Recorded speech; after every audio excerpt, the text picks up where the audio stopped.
বন্ধুরা, দশম শ্রেণী অর্থাৎ 2026 সালে তোমরা যারা মাধ্যমিক পরীক্ষা দেবে তোমাদের জন্য ভিডিও ভীষণ গুরুত্বপূর্ণ। মাধ্যমিক টেস্ট এক্সাম 2025-এর ফিজিক্যাল সায়েন্স অর্থাৎ ভৌত বিজ্ঞানের প্রশ্নপত্র একটি তোমরা নমুনা দেখে নাও। এই মাত্র হাতে পেলাম প্রশ্নপত্র, যদি তোমরা মিলিয়ে নাও তোমাদের পরীক্ষার জন্য খুবই গুরুত্বপূর্ণ। গ্রুপ এ দেখে নাও আগে, তোমাদের 90 নম্বরের পরীক্ষা হবে তোমরা জানো, এবং তোমাদের সময় রয়েছে 3 ঘন্টা 15 মিনিট। গ্রুপ এতে তোমাদের রয়েছে বহু বিকল্প ভিত্তিক প্রশ্ন, প্রতিটি প্রশ্নের 4টি করে বিকল্প উত্তর দেওয়া আছে, সঠিক উত্তরটি নির্বাচন করো। 15টি রয়েছে, 1 নম্বর করে 15 নম্বর তোমরা এখানে পেয়ে যাচ্ছ। একের দাগের প্রশ্ন দেখো কি বলছে, কোনটি জীবাশ্ম জ্বালানি নয়? তো অপশনগুলো লক্ষ্য করো, কয়লা, ডিজেল, সৌরশক্তি আর কাঠ আছে। তো কোনটি জীবাশ্ম জ্বালানি নয়? অ্যান্সার হবে সৌরশক্তি। পরবর্তী প্রশ্ন দেখে নাও, 1-2 দাগের কি বলছে, লিটার অ্যাটমসফিয়ার প্রতি মোল প্রতি কেলভিন এককে সর্বজনীন গ্যাস ধ্রুবকের মান হলো। অপশনগুলো লক্ষ্য করো, এই অপশনের মধ্যে বি দাগ হবে সঠিক অ্যান্সার, 0.082। তো পরবর্তী প্রশ্ন 1-3 দাগে তো কি বলছে দেখে নাও, বলছে কোন ক্ষেত্রে অণুর সংখ্যা সর্বাধিক? তো কোন ক্ষেত্রে অণুর সংখ্যা সর্বাধিক? অ্যান্সারতে হবে সি দাগ, 2 গ্রাম হাইড্রোজেন। পরবর্তী প্রশ্ন দেখে নাও, 1-4 দাগে তা কি বলছে, কঠিন পদার্থের দৈর্ঘ্য প্রসারণ গুণাঙ্কের একক নির্ভর করে যার উপর সেটি হলো। অপশন ডি হবে তাপমাত্রা। তার পরবর্তী প্রশ্ন দেখে নাও, 1-5 দাগের কি বলছে, আলোর প্রতিসরণের ক্ষেত্রে আপাতন কোণ ও প্রতিসরণ কোণ যথাক্রমে 45 ডিগ্রি ও 30 ডিগ্রি হলে কৌণিক চ্যুতির মান হবে। তো অ্যান্সার হবে 15 ডিগ্রি। পরবর্তী প্রশ্ন দেখে নাও, 1-6 দাগের কি বলছে, আলোর বিপক্ষণ নির্ভর করে। অ্যান্সারতে হবে আলোর তরঙ্গ দৈর্ঘ্যের ওপর। তো এই হলো তোমাদের প্রথম পেজের প্রশ্ন, তোমরা প্রয়োজনের খাতায় লিখে নিতে পারো, তোমাদের পরীক্ষা প্রিপারেশনের জন্য খুবই গুরুত্বপূর্ণ। আর এখানে আমাদের সব মিলিয়ে ফার্স্ট পেজে 6খানা এমসিকিউ রয়েছে, তুমি 6টার মধ্যে কটা পেরেছো জানাতে কিন্তু ভুলবে না। আর সব কটা কোশ্চেনই কি তোমার জানা ছিল? জানাবে।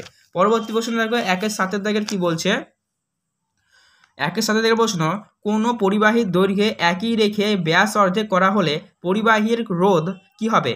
অপশন নাম্বার এ হবে 4 গুণ হবে। কোনো পরিবাহীর দৈর্ঘ্য একই রেখে ব্যাস অর্ধেক করা হলে পরিবাহীর রোধ 4 গুণ হবে। পরবর্তী প্রশ্ন দেখো, 1-8 দাগের কি বলছে, বাড়ির বেশিরভাগ বৈদ্যুতিক যন্ত্রপাতি যে সমবায়ে যুক্ত থাকে সেটি হলো। অপশনগুলো লক্ষ্য করো, তার মধ্যে সঠিক অ্যান্সার হবে বি, সামন্তরাল সমবায়।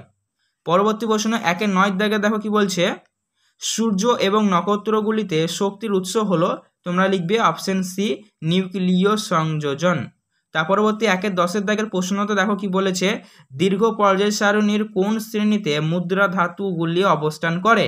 অ্যান্সার হবে এ, গ্রুপ 11। পরবর্তী প্রশ্ন দেখো কি বলেছে, 11 দাগের, C2H2 যৌগটির মধ্যে উপস্থিত সমযোজী বন্ধনের সংখ্যা হলো।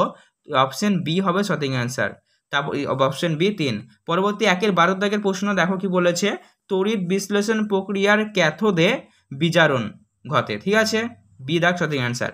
পরবর্তী প্রশ্ন 1-13 দাগে দেখো কি বলছে, ওলিয়ামের রাসায়নিক নাম হলো। তোমরা লিখবে পাইরোসালফিউরিক অ্যাসিড, অপশন সি। তার পরবর্তী প্রশ্ন দেখো কি বলছে, 1-14 দাগের, দাঁতের গর্ত ভরাট করার জন্য ব্যবহৃত হয় AgHG। পরবর্তী প্রশ্ন দেখো নেক্সট পেজে কি বলেছে, CH4 এর সি বন্ধনে H বন্ধন দৈর্ঘ্য এটা হবে 1.09 ডিগ্রি। ঠিক আছে, তারপরে দেখো আমরা গ্রুপ বি এ চলে আসছি। গ্রুপ এ তে তোমাদের এমসিকিউ থাকলো বা সঠিক উত্তর বেছে নিয়ে লেখা থাকলো, আর গ্রুপ বি এ তোমাদের 1 নম্বর মানের প্রশ্ন 21টা রয়েছে, 21 নম্বর রয়েছে। তাই বলেছে নিম্নলিখিত প্রশ্নগুলির উত্তর দাও, বিকল্প প্রশ্নগুলি লক্ষণীয়। 2-1 দাগের প্রশ্নটা দেখো কি বলেছে, আরোরা বায়ুমণ্ডলের কোন স্তরে দেখা যায়? আয়নোস্ফিয়ার। আমরা এবার প্রশ্নটা পড়বো, অ্যান্সার কিন্তু আর করে দেওয়া সম্ভব হয়নি। তোমরা যদি অ্যান্সার চাও অবশ্যই আমার PDF করা আছে, হোয়াটসঅ্যাপ গ্রুপে যুক্ত হয়ে যাবে, সেখানে তোমরা পেয়ে যাবে। ঠিক আছে, হোয়াটসঅ্যাপ গ্রুপে যুক্ত হতে ভুলবে না, এবং আবারও বলবো তোমরা আমাদের এই চ্যানেলটিকে সাবস্ক্রাইব করবে, পাশে থাকা বেল নোটিফিকেশন থেকে অল করবে, তাহলে এরকমই গুরুত্বপূর্ণ ভিডিওর আপডেটগুলি তুমি সবার আগে পেয়ে যাবে। দেখো 2-1 অথবা দাগের প্রশ্ন কি বলছে, কোন ব্যাকটেরিয়ার কারণে মার্স গ্যাস উৎপন্ন হয়? কোন ব্যাকটেরিয়ার কারণে মার্স গ্যাস উৎপন্ন হয়? পরবর্তী প্রশ্ন, ফায়ার আইস কি? 2 দাগের প্রশ্ন, ফায়ার আইস কি? তারপর দেখো 2-3 PV = W/m/R সমীকরণে W বলতে কি বোঝানো হয়েছে? 2-4 দাগের প্রশ্ন কি বলছে, সেলসিয়াস স্কেলে 273 কেলভিন উষ্ণতার মান কত? তার পরবর্তী প্রশ্ন দেখো 2-5 কি বলছে, লোহা, ইনভার এবং তামার মধ্যে কোনটির দৈর্ঘ্য প্রসারণ গুণাঙ্ক সবচেয়ে কম? তার পরবর্তী অথবা থেকে 2-5 অথবা থেকে বলছে কি দেখো, তরলের প্রকৃত এবং আপাতন প্রসারণ গুণাঙ্গর মধ্যে সম্পর্কটি লেখো। এবার 2-6 থেকে দেখো সত্য মিথ্যা দিয়েছে। আলোক রশ্মি লম্বভাবে আপতিত হলে স্নেলের সূত্র প্রয়োগ করা যায় না, এটা সত্য না ভুল বলতে হবে। তারপর দেখো 2-7 কি বলছে, দন্ত চিকিৎসায় কোন ধরনের দর্পণ ব্যবহার করা হয়। এডি 2-7 অথবা থেকে প্রশ্ন, হস্র দৃষ্টি রোগের প্রতিকারের কোন লেন্স ব্যবহার করা হয়। তার পরবর্তী 2-8 থেকে প্রশ্ন দেখো কি বলছে, কোন যন্ত্র দিয়ে তড়িৎ প্রবাহ মাপা হয়। তার পরবর্তী প্রশ্ন দেখো কি বলছে, একটি অহমীয় পদার্থের উদাহরণ দাও। পরবর্তী প্রশ্ন এর সাথে অথবা থেকে, উষ্ণতা বৃদ্ধিতে পরিবাহীর রোধ ড্যাশ পায়। ঠিক আছে, পরবর্তী প্রশ্ন দেখে নাও। এই যেগুলি দেখছো না, এগুলি লেখা আছে, এগুলি কিন্তু সঠিক নাও হতে পারে, ঠিক আছে, ভেরিফাই করা নেই। তো অবশ্যই তোমাদেরকে বলবো, তোমরা অ্যান্সারগুলো চাইলে আমাদের হোয়াটসঅ্যাপ গ্রুপে নক করবে, ঠিক আছে। তার পরবর্তী 2-এর দাগে 10-এর প্রশ্ন দেখো কি বলছে, কোনো তেজস্ক্রিয়ের মৌলে পরমাণু থেকে একটি বিটা কণা নির্গত হলে পারমাণবিক সংখ্যা কি পরিবর্তন হয়। এবার দেখো বাম স্তম্ভের সঙ্গে ডান স্তম্ভ মিলাতে দিয়েছে, ঠিক আছে, তোমরা বাম স্তম্ভের সঙ্গে ডান স্তম্ভটা দেখে নাও, ঠিক আছে। এখানে 4 নম্বর রয়েছে, 4টি যেহেতু রয়েছে। তারপর বাদ দেখো 2-12 থেকে কি বলছে, জলীয় দর্পণে আয়নীয় হয় এমন একটি সমযোজী যৌগের নাম লেখো। তারপর 2-13 দেখো কি বলছে, তড়িৎ বিশ্লেষণ প্রক্রিয়া সংঘটিত করার জন্য কি ধরনের তড়িৎ ব্যবহার করা প্রয়োজন। এরই অথবা দাগের প্রশ্ন, তড়িৎ বিশ্লেষণ প্রক্রিয়ায় কোন প্রকার শক্তিতে রূপান্তরিত হয়। পরবর্তী 2-14 দাগের প্রশ্ন কি বলছে, রূপোর উপর সোনার প্রলেপ দিতে তড়িৎ বিশেষ্য পদার্থ রূপে যে যৌগটি ব্যবহার করা হয় তার নাম লেখো। পরবর্তী 2-5 প্রশ্ন কি বলছে, নেসেলার বিকারক কি। পরবর্তী এর সাথে অথবা দাগের প্রশ্ন কি বলছে দেখো, সদ্য প্রস্তুত সোডিয়াম নাইট্রোক্সাইড দ্রবণে কোন গ্যাসের সংস্পর্শে বেগুনি বর্ণ ধারণ করে। তো সদ্য প্রস্তুত সোডিয়াম নাইট্রোক্সাইড দ্রবণে কোন গ্যাসের সংস্পর্শে এলে বেগুনি বর্ণ ধারণ করবে তা লিখতে হবে। 2-16 প্রশ্ন কি বলছে, লাইকার অ্যামোনিয়া কি। নিচে যৌগটি IUPAC এর নাম লেখো। BrHC = CHBr। তার পরবর্তী প্রশ্ন দেখো 2-17 দাগের কি বলছে, অথবা দাগের PVC পলিথিন এবং PHB পলিস্টিরিন এদের মধ্যে কোনটি জৈব বিশ্লেষণ পলিমার। তারপর দেখো বলেছে দিনাজপুর স্পিরিট কি। তো এই হলো তোমার বি গ্রুপের প্রশ্ন, 1 নম্বর মানের ছিল প্রশ্নগুলো। এবার তোমরা সি দাগে চলে এসো, বলেছে কি দেখো, নিম্নলিখিত প্রশ্নগুলির উত্তর দাও, বিকল্প প্রশ্নগুলি লক্ষণীয়, তোমাদের সব মিলিয়ে 9খানা করতে হবে, তাই 9 × 2 = 18 নম্বর তোমরা এখানে পেয়ে যাচ্ছ। 3-1 দাগের প্রশ্ন দেখো কি বলছে, সিএফসি কিভাবে ওজোন স্তর ধ্বংস করে তা বিক্রিয়া সহ সমীকরণ সহ সাহায্যে লেখো। সমীকরণ সাহায্যে লিখতে বলেছে সিএফসি গ্যাস ওজোন স্তরকে কিভাবে ধ্বংস করছে। পরবর্তী 3-2 দাগের প্রশ্নতে দেখো কি বলছে, 0 ডিগ্রি সেন্টিগ্রেড তাপমাত্রায় নির্দিষ্ট ভরের কোনো গ্যাসকে উত্তপ্ত করলে গ্যাসের চাপ ও আয়তন উভয়ই দ্বিগুণ হয়, গ্যাসের চূড়ান্ত তাপমাত্রা কত হবে লিখতে হবে। তার পরবর্তী অথবা দাগের এই প্রশ্ন দেখো কি বলছে, 4 atm চাপে ও 27 ডিগ্রি সেন্টিগ্রেড উষ্ণতায় 8 গ্রাম H2 গ্যাসের আয়তন কত হবে। এখানে হিন্টস দিয়ে দিয়েছে, তোমরা দেখে নেবে। তারপর দেখো 3-3 কি বলছে, চিত্র সহ উত্তর লেন্সের আলোক কেন্দ্রের সংজ্ঞা দাও। তারপর 3-4 দাগের প্রশ্ন, কোনো পরিবাহীর মধ্যে দিয়ে 5 মিনিট ধরে 6 অ্যাম্পিয়ার প্রবাহ মাত্রা ঘটলে কতগুলি ইলেকট্রন প্রভাবিত হবে। এডি অথবা দাগের প্রশ্ন, 10 ওহম রোধ বিশিষ্ট একটি তারকে সমান দুভাগে ভাগ করে সমান্তরাল সমবায়ে যুক্ত করা হলো, তুল্য রোধ কত হবে নির্ণয় করো। এর পরবর্তী প্রশ্ন 3-5 দাগে দেখো কি বলেছে, Ca2 এর ইলেকট্রন দত গঠন দেখাও। তার পরবর্তী 3-6 প্রশ্ন বলেছে দেখো কি, সোডিয়াম ক্লোরাইডের জলীয় দ্রবণ তড়িৎ সুপরিবাহী হলেও চিনির জলীয় দ্রবণ তড়িৎ সুপরিবাহী নয় কেন। তার পরবর্তী প্রশ্ন দেখো অথবা দাগে রয়েছে এর সাথে, A ও B দুটি মৌলের পারমাণবিক সংখ্যা যথাক্রমে 20 ও 1, এরা উভয়ের একটি যৌগ গঠন করলে যৌগটি কি ধরনের যৌগ হওয়ার সম্ভাবনা, উৎপন্ন যৌগটির সংকেত সহ লেখো। তারপরে 3-7 দাগের প্রশ্ন দেখো কি বলছে, সোদামাইডের জল যৌগ করলে কি হবে সমীকরণ সহ লেখো। তো এই হয়ে গেল 7টা প্রশ্ন। এবার দেখো এখানে নেক্সট পেজে রয়েছে আরো প্রশ্ন। 3-7 দাগেরই অথবা দাগের প্রশ্ন, পরীক্ষাগারে উৎপন্ন অ্যামোনিয়া গ্যাসকে P2O5 এর সাহায্যে শুষ্ক করা যায় না কেন লেখো। তারপরে 3-8 দাগের প্রশ্ন, থার্মিট পদ্ধতি লিখতে বলেছে, টিকা দিয়েছে, ঠিক আছে। তারপরে 3-9 প্রশ্ন কি বলেছে, লাল বর্ণের ব্রোমিন জলে অ্যাসিটিলিন গ্যাস চালানো করলে কি ঘটনা ঘটবে সমীকরণ হিসেবে লেখো, অথবা পরিবর্তন করে দিয়েছে CH4 অ্যারো চিহ্ন দিয়ে CH3Cl। এই হয়ে গেল গ্রুপ সি এর। এবার আমরা গ্রুপ ডি এর প্রশ্নে চলে আসব।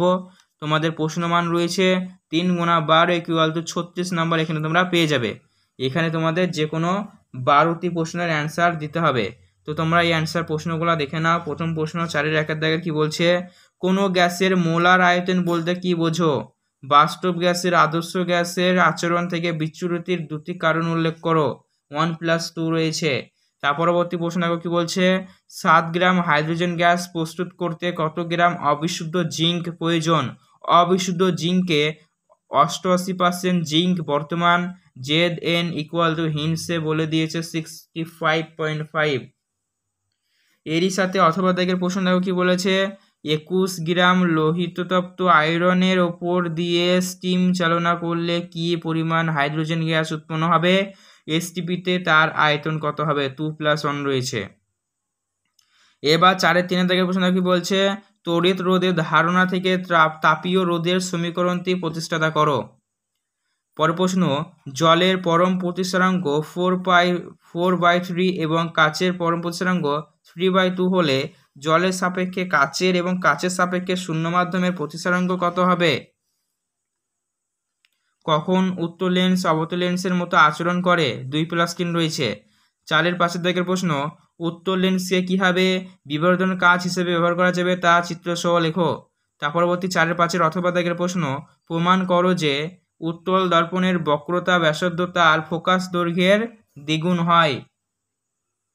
চলো নেক্সট পেজে চলে যাচ্ছি। অবশ্যই তোমরা আমাদের হোয়াটসঅ্যাপ গ্রুপে যুক্ত হয়ে যাবে যারা যুক্ত হওনি। 4-6 দাগের প্রশ্ন দেখো কি বলছে, একটি বাড়িতে 10টি 9 ওয়াট এবং 2টি 20 ওয়াটের বাতি এবং 2টি 80 ওয়াটের পাখা আছে।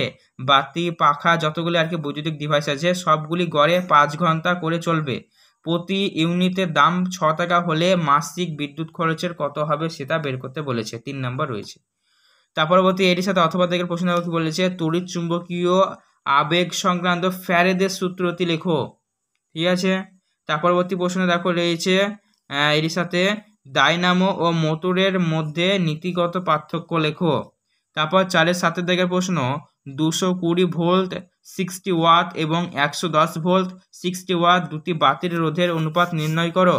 কোন সমবায়ে তুল্য রোধের মান ক্ষুদ্রতম রোধ অপেক্ষা কম হয়? এরই সাথে 4-7 অথবা দিকের প্রশ্ন, তড়িৎ প্রবাহের ফলে পরিবাহীতে উৎপন্ন তাপ কোন কোন বিষয়ের ওপর কিভাবে নির্ভর করে তা লেখো। পরবর্তী প্রশ্ন 4-8 দাগের, নিউক্লিয় বন্ধন শক্তির উৎস কি? নিউক্লিয় বিভাজন কাকে বলে? উদাহরণসহ বোঝাও। 1+2 নম্বর রয়েছে। এরপরে 4-9 দাগের প্রশ্ন দেখো কি বলেছে, কোন মৌলের পরমাণুর প্রথম আয়োনাইজেশন শক্তি বলতে কি বোঝো? Cl, Br, AFI মৌলগুলিতে তাদের তড়িৎ ঋণাত্মকতার ঊর্ধ্বক্রম অনুযায়ী সাজাও। 1.5-3 নম্বর রয়েছে এখানে। তারপরে 4-10 দাগের প্রশ্ন, প্লাটিনাম তড়িৎদ্বারের সাহায্যে অ্যাসিডযুক্ত জলে তড়িৎ বিশ্লেষণের নীতি এবং তড়িৎদ্বারে সংঘটিত বিক্রিয়াগুলি বর্ণনা করো। এখানে 1+1+1 রয়েছে। এরই সাথে 4-10 অথবা দাগের প্রশ্ন, তড়িৎ বিশ্লেষণ প্রক্রিয়ার অবিশুদ্ধতম তামা থেকে বিশুদ্ধ তামা পেতে হলে অ্যানোড ও ক্যাথোড হিসেবে কি কি ব্যবহার করবে? অ্যানোড মাদ কি?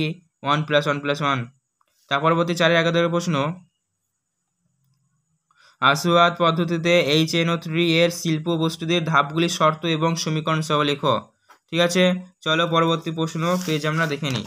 পরবর্তী পেজে 4-11 দাগের প্রশ্ন কি বলেছে দেখো, একটি কালো ধাতব এ যৌগ লঘু H2SO4 এর সঙ্গে বিক্রিয়ায় পচা ডিমের গন্ধযুক্ত গ্যাস বি উৎপন্ন করে। বি গ্যাসটিকে আম্লিক পটাশিয়াম ডাইক্রোমত দ্রবণের মধ্যে দিয়ে চালনা করলে সি যৌগ উৎপন্ন হয় এবং দ্রবণের বর্ণ কমলা থেকে সবুজ হয়। ABC শনাক্ত করো। বিক্রিয়াগুলির সমীকরণ সহ দাও। 1+1+1 রয়েছে। পরবর্তী প্রশ্ন দেখো কি বলেছে 4-12 দাগের, সোডিয়াম বাইকার্বনেটের সাহায্যে কিভাবে ইথানয়েল অ্যাসিটিক অ্যাসিডের মধ্যে পার্থক্য করবে? প্রয়োজনীয় সমীকরণ দাও। অ্যালকেনাহিন সাধারণ সংকেত লেখো। 2+1 রয়েছে। তো এই হলো তোমাদের মাধ্যমিক টেস্ট এক্সাম 2025-এর ফিজিক্যাল সায়েন্স অর্থাৎ ভৌত বিজ্ঞানের প্রশ্নপত্র। তো তোমাদের প্রশ্নপত্রটি কেমন লেগেছে, সহজ না কঠিন, অবশ্যই জানাবে। আর তুমি যদি এই পরীক্ষাটা দিতে কত নম্বর পেতে জানাতে ভুলবে না। এরকমই গুরুত্বপূর্ণ ভিডিও আপডেটগুলি সবার আগে পেতে অবশ্যই তোমরা আমাদের এই চ্যানেলটিকে সাবস্ক্রাইব করবে। আর ভিডিও ভালো লাগলে লাইক করতে ভুলবে না। ধন্যবাদ।